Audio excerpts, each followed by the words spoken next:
Today, I'm going to teach you how to fix the Priceline app when it's not working.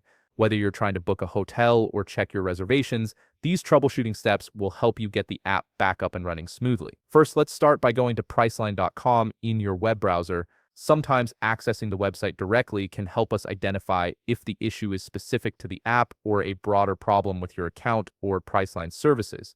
Once you're on the Priceline website, scroll down to the bottom of the page and look for the Help 24/7 option. Click on it. This will take you to Priceline's customer support center, where you can get direct assistance with any technical issues you're experiencing. Wait for a few seconds for the page to load completely, then you'll see a Chat Now button. Click on it, and Penny, Priceline's virtual assistant, will pop up. This chat feature is incredibly useful because it gives you direct access to support that can help diagnose your specific problem. Use the available contact options to explain what's happening with your app. If you're experiencing error messages or specific issues, you can provide screenshots here. This visual information helps the support team understand exactly what's going wrong and offer more targeted solutions. Now let's try clearing your browser data, which often resolves app-related issues. Look at the upper right corner of your browser and click on the three dots. This opens your browser menu. From there, choose Delete Browsing Data. This step is important because cached data can sometimes conflict with app functionality. You'll see several time range options.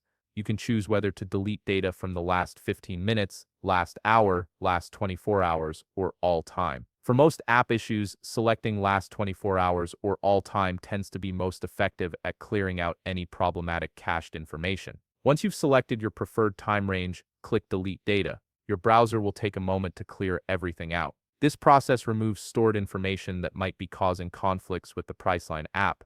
If you're using mobile phones, you can also update the Priceline app directly. Outdated app versions are one of the most common causes of functionality issues, so keeping your app current is essential. Open the App Store if you're on iPhone or Google Play Store if you're on Android. In the search bar, type Priceline and look for the official Priceline app. If you see an Update button displayed next to the app, tap Update. This means there's a newer version available that likely includes bug fixes and performance improvements. After the update completes, reopen the Priceline app and try again. The combination of clearing your browser data and updating to the latest version should resolve most common issues with the app not working properly. And there you have it. You've now addressed the most common causes of Priceline app problems through both browser troubleshooting and app updates. If you found this video helpful, please leave a like, subscribe, and see you in the next video.